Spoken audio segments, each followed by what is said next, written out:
Yun, ito mga papi, naging salarin kung bakit isa pang nag-low power yung ating Fortuner 2TR. Ito, ang MAF sensor natin. Ito yung code nya. Ito na code.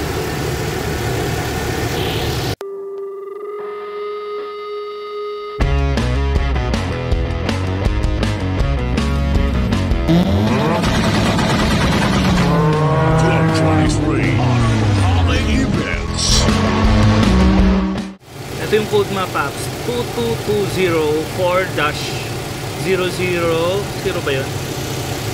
0C 0C020. Yan, pag bibili kayo, yan nahanapin yung code. Yan yung matatagpuan ng MAF sensor.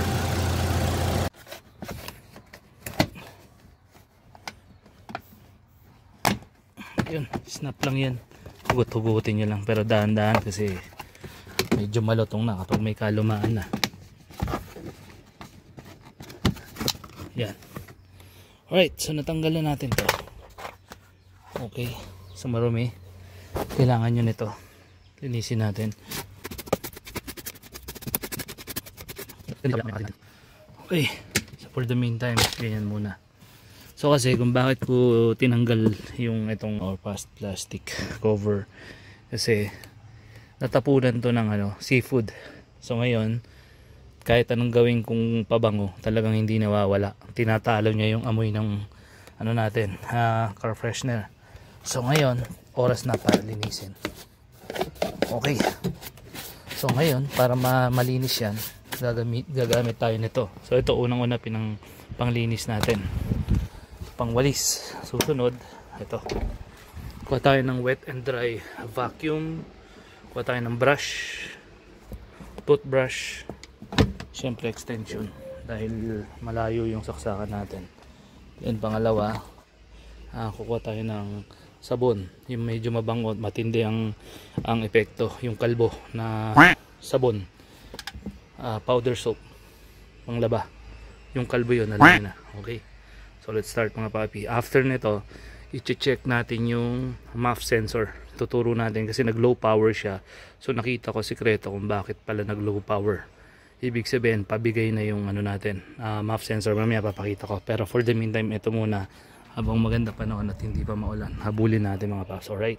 So ito yung sinasabi kong yung kalbo na powder detergent soap. Hinalo ko na sa tubig.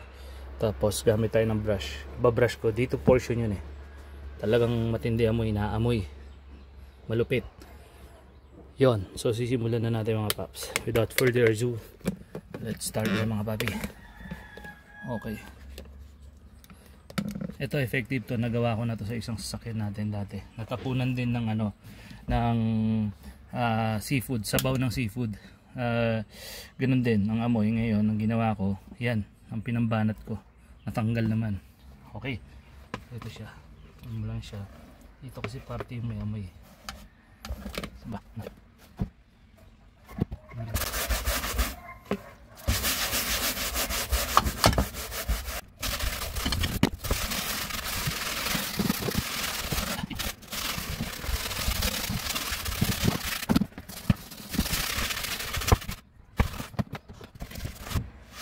Yun. So sakto lang yung pag-park natin pababa. Yan, nakapacket to So yung tubig magdi-drift lahat dito. Okay. Tapos kukuha ko ng yung ginagamit sa pang-disinfect sa aso. Kuha tayo saglit. Alright, so ito yun mga paps. Nilagay ko lang sa bote niyan. Kulay pink to, baby powder scent. Nabibili to 1 galon, 190 yata something. Ginagamit to pinanghalo sa panlinis ng mga poof o ihi ng mga pets natin. And effective talaga, mabilis mawala. Safe pa para sa kanila. But anyway, gagamitin na rin natin to dito. Spray mo lang, iganyan mo lang dyan para i-absorb ng i-absorb ng carpet. Yung amoy, ang bango nito. Grabe, solid.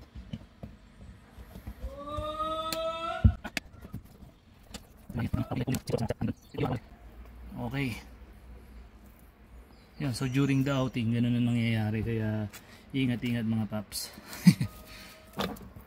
Ang hirap maglinis. Hassle. Okay, so ganyan muna natin. Para totally mawala.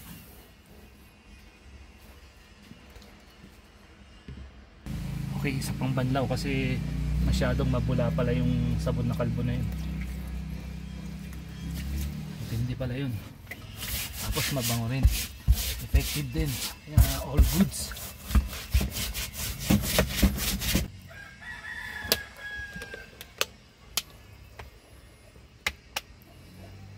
Ewan ko na lang pagka hindi pa nawala yung amoy na yan.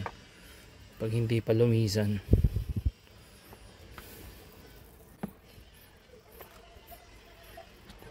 Dik na.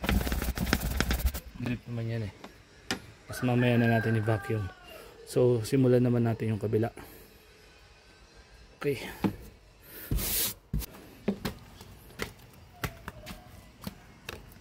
Okay. So dito naman ganun din ang problema, Pops. So kailangan natin brushing yan. Okay. So gumawa na uli ako ng ng yung kalbong detergent soap. Tsaka detergent powder soap. Binabad ko sa tubig, tapos pang isili natin dito. Mabuti na rin, malilinis talaga ng tuluyan itong ating sakyan.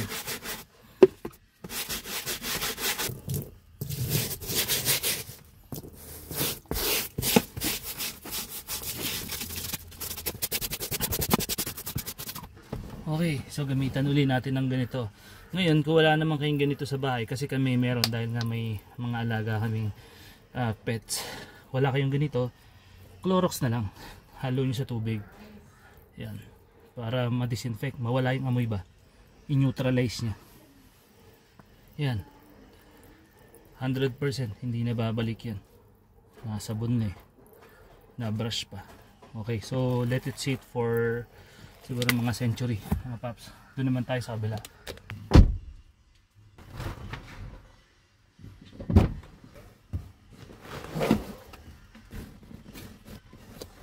So as usual, alisin uli natin ito, Pops.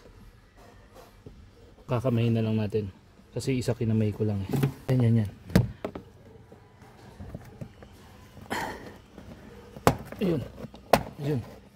Ayun. Pag narinig nyo na yun. Yun. Okay. So again, dahan-dahan. Yan dumi oh. At the same time, malilinis na rin natin to. So lagay muna natin dyan sa isang tabi yan, Pops. Okay na yan. Linis again.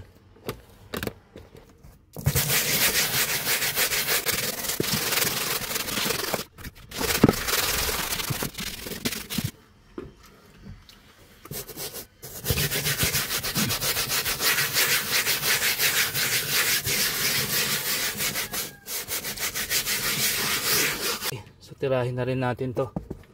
Ayan. Kasi ganun na rin lang eh. Para malinis talaga lahat. Okay. Tarayin natin.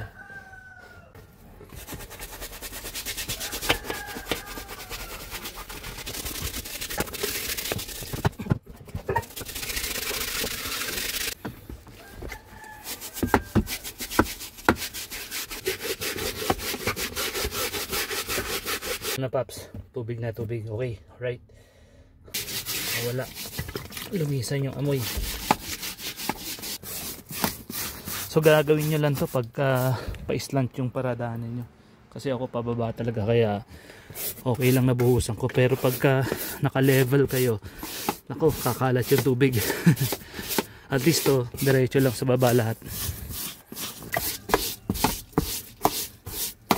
Okay, so ganyan na muna. Let it drip. Tapos mamaya i-vacuum na natin ng wet and dry. Tapos i-blower. Buti na lang kasama yung araw. Ganda. Niready na natin yung vacuum. Try na natin i-vacuum ngayon. Para tuyo-tuyo na siya.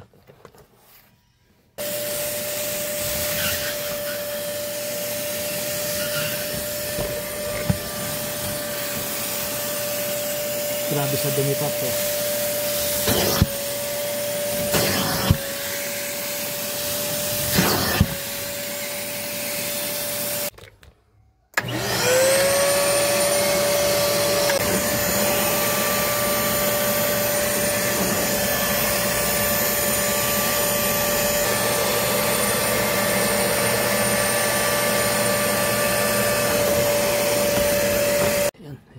Pops na acquire.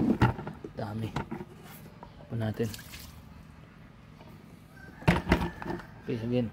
So ito na Pops, medyo tuyo na rito, wala nang nahihigop na tubig. Dito na lang banda sa dulo. So mamaya pa-subside muna natin dito lahat, i-drip muna lahat ng tubig. Malinis na siya. I'm sure dun sa mga naka Fortuner na beige interior, problema nyo kung paano palinisin yan. Ayan, linis na lahat. Pati ceiling tinira ko na rin, pati mga upuan. Yan, para malinis talaga tingnan. Hindi ko na na-cover ng video kasi mukhang uulan kanina, kaya binilisan ko. But anyway, ganun lang yung technique sa mga nakita nyo kanina. At napakalaking bagay na itong yan, wet and dry vacuum na yan, kasi higupin niya talaga lahat. So dito naman sa passenger sa likod, malinis na rin Pops. Pinapatuyo ko na lang. Okay, so ngayon naman yung MAF sensor, tirahin na natin, linisin natin. Okay, so buksan muna natin yung hood syempre. So ito, gamit lang tayo ng Phillips screw. Buksan, tanggalin lang natin yan. Okay.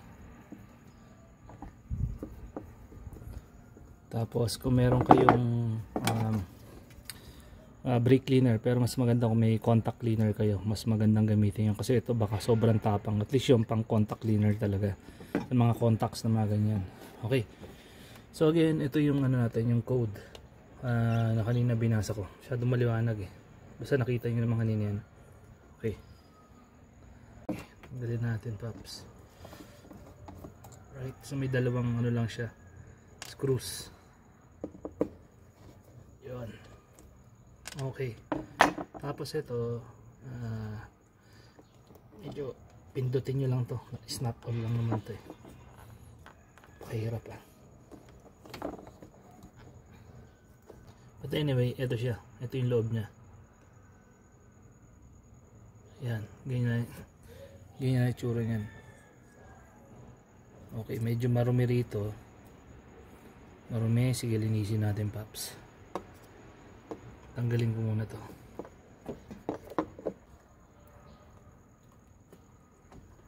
Yan, so tanggal na. Tanggalin natin to ulit. Okay, so ito na siya.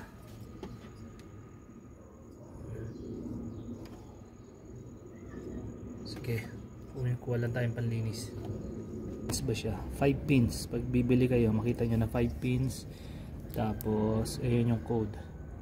Okay, ito yung code nya, 222-3204-0C020. Okay, so yung C, yan, dyan lang natin to. Huwag nyo nang salatin yung yan. Huwag nyo nang salatin yan, kasi sensitive yan eh. Yan yung sensor nya mismo, tsaka ito nandito eh. Ngayon, ang gagawin ko lang, itong ginagawa natin, kasi ibig sabihin medyo nag low power na siya, nagbigay na siya ng ng senyales na pasira na to. So nilinis ko lang para lang mapatakbo natin yung sasakyan habang naghihintay ng pyesa. Nag-order na ako nito eh. Okay, yan, kalimitan hindi lumalabas sa check engine to, pero mapapansin mo low power, parang walang hangin, nabubulunan ganun. Yon. Okay, so bugahan natin.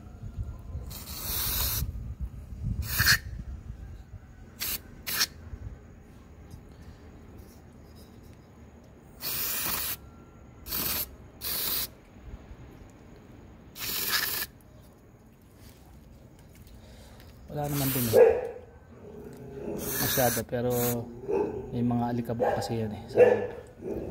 Okay, so bugahan na natin. Patuyuin lang natin ng konti, tapos linisin yung pagsasalbakan. Okay, so lagyan na natin siya dito. Bye.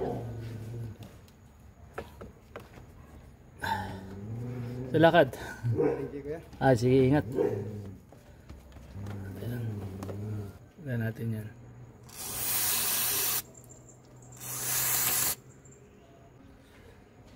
Okay, so since nabugaan na to,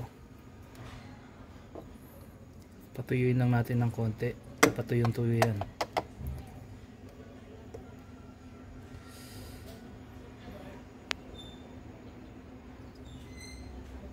Okay.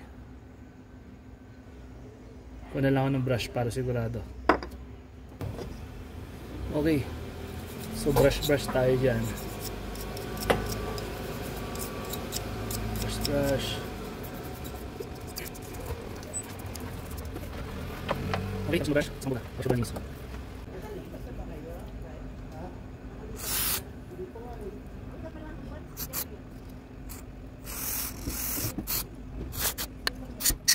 Okay.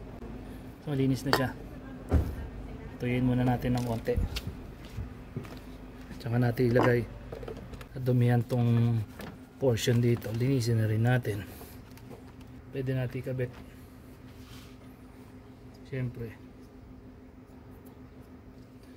Okay, so tuyo na yan. Tuyo na natin. Balik natin. Itong ginagawa natin, ulitin ko, linis lang to. So posibleng pabigay na rin talaga yung kanito. MAF sensor nito, mass airflow sensor. Kaya gumanon siya. Kasi hindi naman ganun karumi, pero naglo-low power. Yan lang ang maintenance natin pagdating sa 2TR engine ng Fortuner gas. Simple lang. Tapos itong mga to, yung ignition coil, spark plugs, ganun lang naman. Okay, so balik na natin to.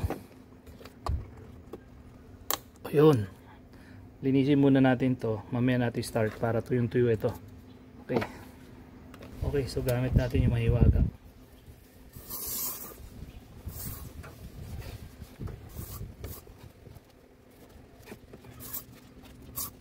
Ito muna tayo sa dashboard.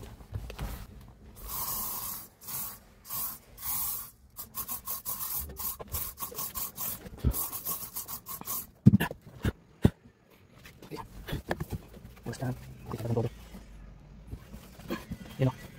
Dito.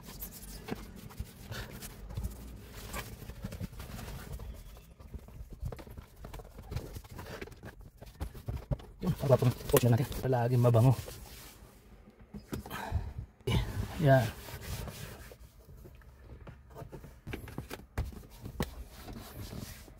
So ito na yung nalinis natin.